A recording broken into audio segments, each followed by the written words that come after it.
Dear students, welcome to my YouTube channel DRIT's Point. মই sir Diwakar মই মোৰ channel DRIT's Point লৈ তোমাক স্বাগতম জনাইছোঁ। আজি মই তোমাৰ বাবে আমাৰ নৱম শ্ৰেণীৰ মেথছ বিষয়ৰ এটা প্ৰশ্ন লৈ আহিছোঁ। সেইটো জিঅ'মেট্ৰি পাৰ্টৰ প্ৰশ্ন হয়। এই প্ৰশ্নটো তোমালোকে page number 151 Assamese medium class 9 maths text বুকটো তোমালোকে পাই যাবা। উদাহৰণ 4 প্ৰশ্নটো ঠিক আছে।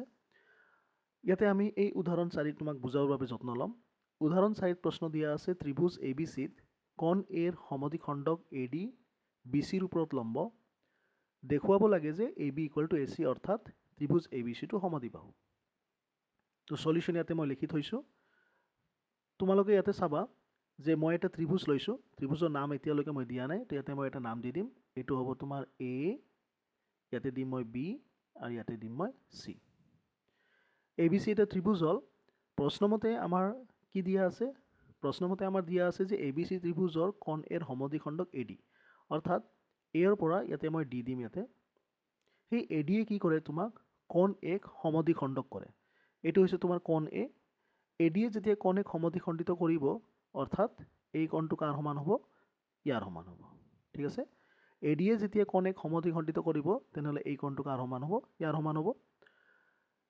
ইয়াৰ উপৰিও তোমাক দিয়া আছে যে AD কোণ এক সমদ্বিখণ্ডিত কৰে আৰু BCৰ ওপৰত লম্ব। এইটো হৈছে তোমাৰ BC। BCৰ ওপৰত লম্ব দিয়া মানে এইটো হ'ব তোমাৰ 90 ডিগ্ৰী আৰু এইটো কিমান হ'ব? 90 ডিগ্ৰী হ'ব। তাৰমানে এইটো হ'ব তোমাৰ 90 ডিগ্ৰী আৰু এইটো কিমান হ'ব? 90 ডিগ্ৰী। তোমাক ইয়াতে প্ৰমাণ কি কৰিব লাগে? তোমাক প্ৰমাণ কৰিব লাগে যে ABCটো সমদ্বিবাহু। অৰ্থাৎ ABC যদি এটা ত্ৰিভুজ হয়, AD কোণ এক যদি সমদ্বিখণ্ডিত কৰে অৰ্থাৎ BAD সমান সমান CAD হ'লে আৰু AD যদি BCৰ ওপৰত লম্ব হয় অৰ্থাৎ ADB কোণ ADB সমান কোণ ADC সমান 90 ডিগ্ৰী হ'লে তোমাক দেখুৱাব লাগে যে AB = AC অৰ্থাৎ এই বাহুটো কাৰ সমান? এই বাহুৰ সমান। AB বাহুটো কাৰ সমান? এই বাহুটো কাৰ সমান? ইয়াৰ সমান দেখাব লাগিব। অৰ্থাৎ ABCটো কি হয়? সমদ্বিবাহু ত্ৰিভুজ হয়। তো এতিয়া মই তোমাক এইটো সলিউশন কৰি দেখাই দিম। আমি প্ৰমাণ কৰি দেখাম। আমি কি কৰিম? ত্ৰিভুজ ইয়াতে আমি লিখিম ত্ৰিভুজ ABD আৰু ত্ৰিভুজ ABD আৰু ত্ৰিভুজ ACDৰ পৰা আমি পাওঁ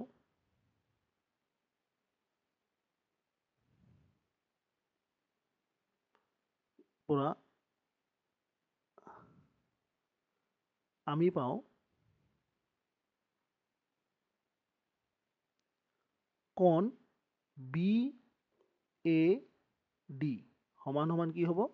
কোণ BAD সমান আছে কোণ CAD।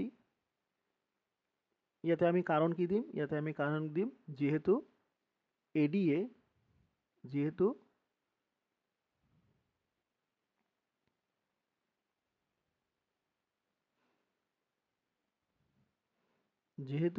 AD কি কৰে?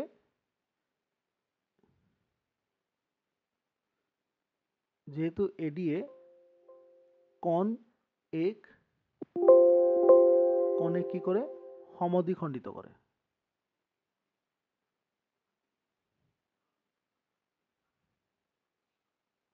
সমদ্বিখণ্ডিত কৰে। কাৰণ এইটো আমাৰ প্ৰশ্ন দিয়া আছে যে কোণ AD কি কৰে? কোণ এক সমদ্বিখণ্ডিত কৰে। তেনেহ'লে আমি লিখিব পাৰিম যে কোণ BAD সমান কোণ CAD।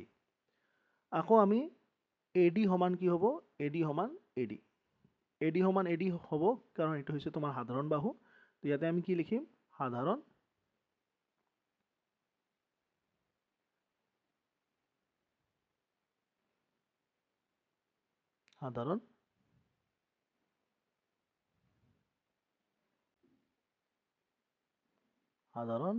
বাহু। ঠিক আছে। তাৰে পিছত আমাৰ AD সমান AD হ'ল সাধাৰণ বাহু। ইয়াৰ পিছত আমি কি লিখিম? কোণ ADB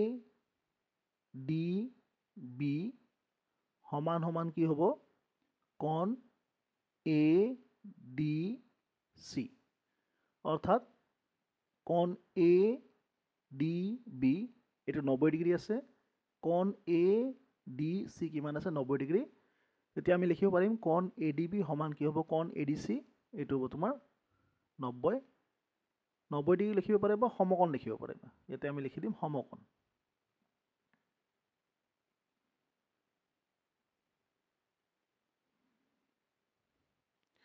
এতিয়া আমি চাব পাৰি আছো যে A B D A C D ত্ৰিভুজত এই কোণটো ইয়াৰ সমান হ'ল, এইটো হৈছে তোমাৰ সাধাৰণ বাহু, আৰু এই কোণটো কাৰ সমান হ'ল ইয়াৰ সমান হ'ল। তেতিয়া আমি লিখিব পাৰিম যে কোণ এ বি ডি সৰ্বসম হ'ব কোণ এ চি ডি, চৰ্তটো কি হ'ব কোণ বাহু কোণ। ইয়াতে তুমি চাব পাৰি আছা কোণ বাহু কোণ হিচাপে এই দুটা ত্ৰিভুজ কি আছে সৰ্বসম আছে। গতিকে আমি লিখি দিব পাৰিম এতেকে ত্ৰিভুজ এ বি ডি সৰ্বসম হ'ব ত্ৰিভুজ এ চি ডি। ইয়াৰ কাৰণ কি হ'ব? কাৰণ হ'ব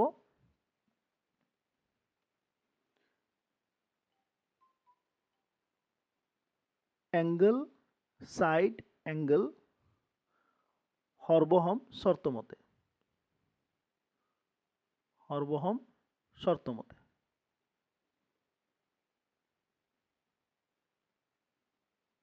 ঠিক আছে, আমাৰ এ বি ডি ত্ৰিভুজ এ চি ডি ত্ৰিভুজৰ লগত সৰ্বসম হ'ল। ইয়াতে কাৰণটো হৈছে তোমাৰ এংগল সাইড এংগল বা কোণ বাহু কোণ সৰ্বসম শৰ্তমতে আমাৰ এই দুটা ত্ৰিভুজ সৰ্বসম আছে।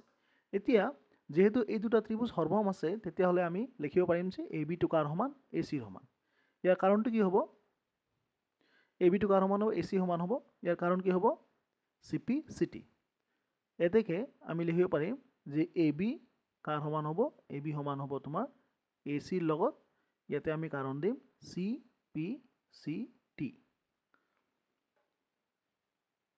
সেয়ে আমি লিখি দিব পাৰিম লাষ্টত, সেয়ে ত্ৰিভুজ এ বি চি এটা কি ত্ৰিভুজ হয়? ত্ৰিভুজ এ বি চি এটা সমদ্বিবাহু ত্ৰিভুজ। সমদ্বিবাহু ত্ৰিভুজ।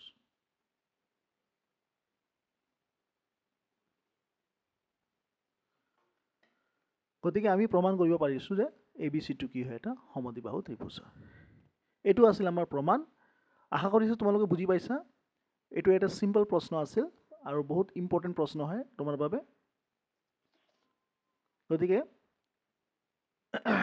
আমি ইয়াতে লাষ্টত লিখি দিছোঁ এ বি চি কি হয় এটা সমদ্বিবাহু ত্ৰিভুজ। ইয়াৰ পিছত আমি নেক্সট এটা উদাহৰণত যাম, যিটো হ'ব তোমাৰ উদাহৰণ 5।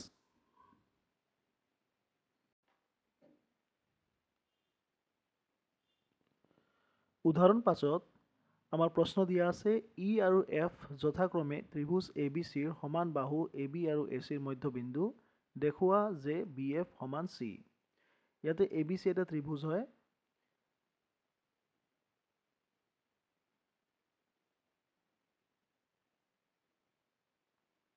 ইয়াতে এ বি চি এটা ত্ৰিভুজ হয়। ইয়াতে এ বি চি এটা ত্ৰিভুজ হয়। সেই A B C ত্ৰিভুজত A B বাহুৰ মধ্যবিন্দু হয় ই আৰু এ চি বাহুৰ মধ্যবিন্দু হয় এফ। আমি দেখুৱাব লাগে যে এ বি আৰু এ চি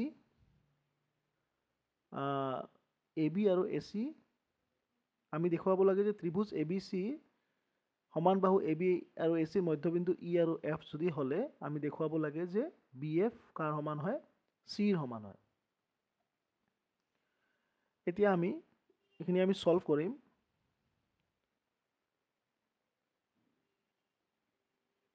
ত্ৰিভুজ এ বি এফ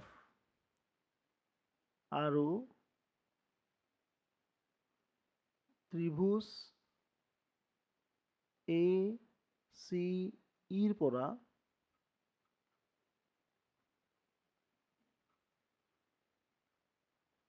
আমি পাওঁ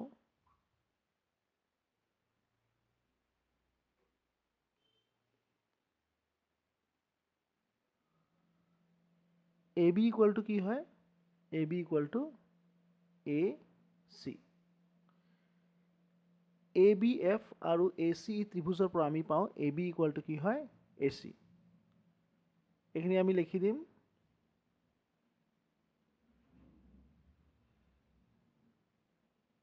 এটো আমি লিখি দিম দিয়া আছে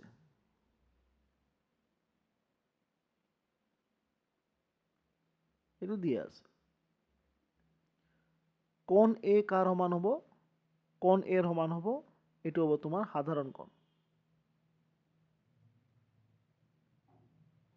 এটো হ'ব তোমাৰ এটো হ'ব সাধাৰণ কোণ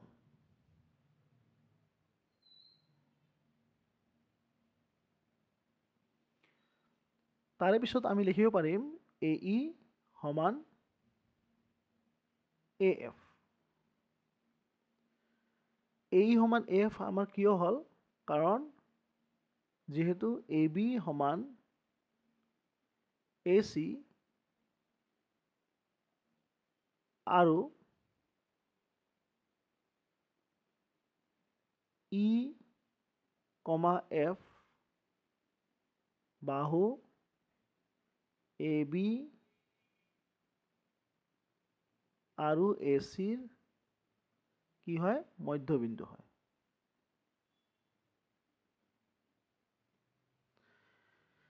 ইয়াৰ কাৰণটো হৈছে AE সমান AF ইয়াৰ কাৰণটো হৈছে যেহেতু AB সমান AC আৰু BE আৰু E, F বাহু AB আৰু AC ৰ মধ্যবিন্দু হয় এতেকে আমি লিখিব পাৰিম ত্ৰিভুজ ABF সৰ্বসম কি হ'ব ত্ৰিভুজ ACE ইয়াৰ কাৰণটো কি হ'ব কাৰণ হ'ব তোমাৰ বাহু ইয়াৰ কাৰণটো কি হ'ব AB ইয়াৰ কাৰণ হ'ব বাহু কোণ বাহু এটা আমি লিখি দিম SAS বাহু কোণ বাহু মানে SAS সৰ্বসম শৰ্তমতে আমি ইয়াতে লিখি দিলো SAS সৰ্বসম শৰ্তমতে এতেকে আমি লিখিব পাৰিম যেহেতু ABF সৰ্বসম ACF গতিকে আমি লিখিব পাৰিম BF সমান কাৰ BF সমান কি হ'ব BF সমান হ'ব CE ইয়াৰ কাৰণটো হ'ব CPCT